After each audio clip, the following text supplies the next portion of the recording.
Hello అందరికీ ఈరోజు మన ఛానల్లో రెసిపీ వచ్చేసి జొన్న పిండితో అట్టు రెసిపీని చూపించబోతున్నాను. చాలా సింపుల్గా, ఈజీగా, అదేవిధంగా హెల్తీగా కూడా ఉండే ఈ రెసిపీని ఎలా ప్రిపేర్ చేయాలో ఈరోజటి వీడియోలో చూసేద్దాం. ముందుగా ఒక మిక్సింగ్ బౌల్ని తీసుకొని అందులోకి 1 కప్పు వరకు జొన్న పిండిని,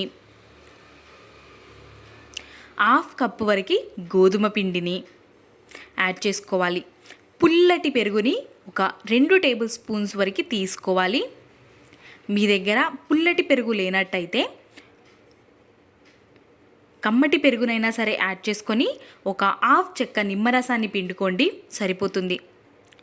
ఇప్పుడు ఇందులోకి మనం 3 కప్పుల వరకు వాటర్ని యాడ్ చేయాలి. ఒకేసారి కాకుండా ఇలా 1 కప్పు వాటర్ని యాడ్ చేసుకొని విస్కర్తో మంచిగా మిక్స్ చేసుకోవాలి. పెరుగు పిండిలోకి కలిసేంత వరకు మంచిగా మిక్స్ చేసేసుకొని ఇంకొక 2 కప్పుల వాటర్ని ఇప్పుడు యాడ్ చేసుకోవాలి. కొంచెం లూజ్గానే ఉండాలి పిండి అనేది.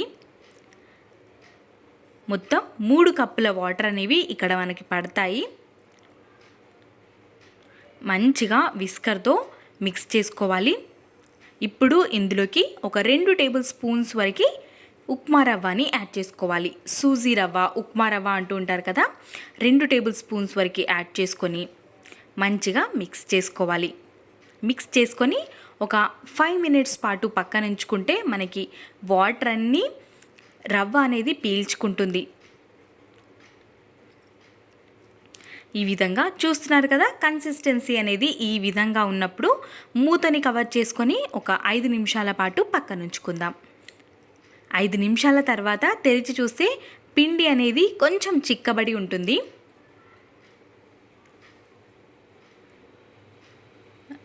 ఈ కన్సిస్టెన్సీలో పిండి ఉన్నప్పుడు ఇప్పుడు ఇందులోకి ఒక 1/2 కప్పు వరకు బీన్స్ని వీలైనంత సన్నగా తరుక్కొని తీసుకోవాలి. ఉల్లిపాయ తరుగు, క్యారెట్, ఆలూని తురుముకొని తీసుకోవాలి. ఒక రెబ్బ వరకు కరివేపాకుని, ఒక 2 పచ్చిమిర్చిని, 1/2 టేబుల్ స్పూన్ వరకు పసుపు, రుచికి సరిపడ ఉప్పు, వీటన్నిటిని యాడ్ చేసుకొని మంచిగా మిక్స్ అయ్యేంత వరకు కలుపుకోవాలి.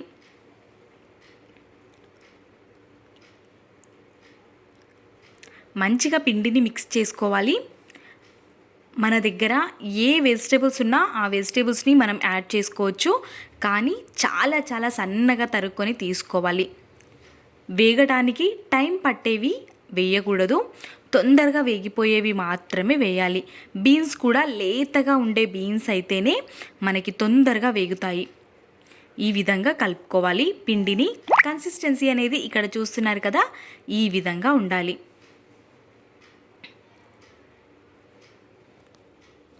ఇప్పుడు మనం ఈ పిండిని పక్కన ఉంచేసి నెక్స్ట్ ప్రాసెస్ని చూసేద్దాం. ఒక ప్యాన్ని స్టవ్ పైకి పెట్టేసుకొని ఒక 2 టేబుల్ స్పూన్స్ వరకు ఆయిల్ని యాడ్ చేసుకొని అట్టులాగా వేసేసుకోవడమే.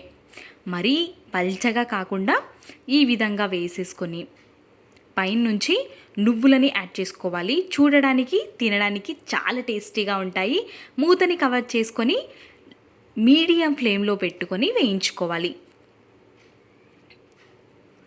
మనం కాలకన్నా ముందే టర్న్ చేసినట్టయితే విరిగిపోతుంది కాబట్టి చూస్తూ జాగ్రత్తగా చేసుకోవాలి ఈ అట్టు రెసిపీని.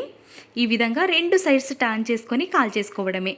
ఈ రెసిపీని మనం రైతాతో కానీ చట్నీతో కానీ సర్వ్ చేసుకున్న చాలా చాలా రుచిగా ఉంటుంది. తప్పకుండా ట్రై చేయండి. మీకు ఎలా కుదిరిందో మీ వాల్యుబుల్ ఫీడ్బ్యాక్ని కమెంట్ సెక్షన్లో నాతో షేర్ చేసుకోవడం అస్సలు మర్చిపోవద్దు. ఇలాంటి మరెన్నో రెసిపీస్ మన ఛానల్లో ఉన్నాయి కాబట్టి ఒక్కసారి అను కేఆర్ వ్లాగ్స్ ఛానల్ని విజిట్ చేయండి. వీడియో నచ్చితే please subscribe. Thanks for watching. Bye bye.